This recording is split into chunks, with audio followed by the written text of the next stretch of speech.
Okay, my last speech is over gun control or better gun responsibility. I think it's a matter of better gun responsibility versus gun control, personally. There should be better background checks on people that buy guns. If you've had any mental issues in the past, you should not be allowed to purchase a gun until you go through extensive mental evaluations. And then once you've done their mental evaluations over a period of time, then you should be allowed to buy a gun, but not until then. Also, if you've had any relationships with anybody that the FBI are looking at, you should not be allowed to buy a gun. If your best friend is Islamic terrorist, then you probably shouldn't be able to buy a gun. And as sad as that is, you have to, birds of a feather flock together. And if you're not part of that, you know part of that what's going on. And so I don't think you should be allowed to buy a gun. Things that need to happen before you can purchase a gun: background checks extensively. They do a background check that takes normally 24 or 48 hours to get back. How extensive is that background check? Have they looked at, if you're able to buy a gun and you're wanting that right to buy a gun and all medical documents are sealed, you should be able to get those medical documents unsealed if you want to buy a gun, because it needs to be part of the background check. And that's where these mental evaluations are not being found on these people that are buying all these guns. They're shooting these mass shootings. At some point in their life, they've had a medical issue that's caused them to have a breakdown of some point, but they're not being found until after they do the mass shootings, and then they come out. So if you're signing a dotted line saying you're wanting to buy a gun, then all your files should be open to the background search. Gun safety training. If you're buying a gun, then you definitely have to do gun safety training. Follow up on gun purchases and get the guns off the streets are some of the major concerns. The drug dealers, the gangbangers, the illegal markets that are selling the guns, those all have to be shut down if we're going to have better gun responsibility, not gun control. I think anybody that wants to buy a gun that are okay with it opening their whole background should be able to buy a gun, as long as they go through all these options and they do their background checks. And they can look at anything in my history today, and me smoking pot 20 years ago could come up there, but I'd let them find that out, because if I wanted to buy a gun, they should have the right to get into that information.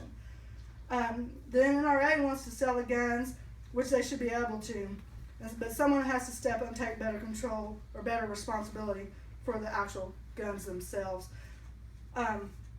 It's a hot topic when there are all these mass shootings. Everyone wants to do the blame game. I don't believe anyone should be able to buy multiple guns back to back.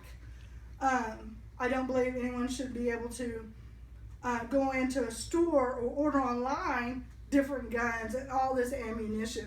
Somewhere somebody's not doing the gun responsibility or not following up, because there's no follow-up on that.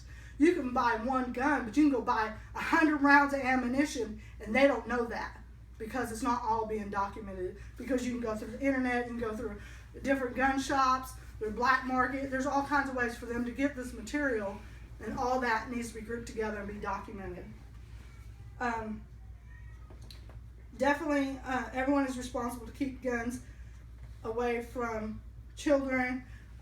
Guns, if you're going to buy that gun, you have to have locked safes. You have to do the responsible thing. Gun shops, anybody that notices anything illegally being happening with guns should be speaking out on that. It's not just one person's responsibility, it's everybody's responsibility. I see people selling guns all the time at this flea market I go to. There's nobody regulating those sales. They're out on the tables, they're selling these guns. And cops have came through and raided them and took them to jail and took the guns away. And then you'll go out there in the next weekend, and guess what? They're selling guns out there again. Well, how many of those guns are going to, somebody's going to rob your house, or somebody's going to shoot up your next school, or all that?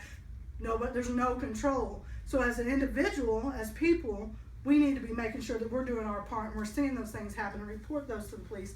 Report that anything we see. If we see somebody going to the same gun shop 10 times a month, that's probably okay. but how many rounds of ammunition are they buying when they leave there? Those are all things that should be documented and should be followed up on, not just the actual purchase of a gun, because it doesn't end with the purchase of a gun. It ends with the purchase of all the bullets that you're buying to do the mass shootings and those things. I don't think it's right to take guns away from people. If you're willing to, like I said, if you're wanting to carry a gun and you feel safer, if you want to have it in your car and you want to have it concealed, and because you feel safe for doing that, then you should be able to do that. I don't think it's that. I think it's the responsibility, and it's not the responsibility of the government. It's not the responsibility of one person. It's everybody's responsibility.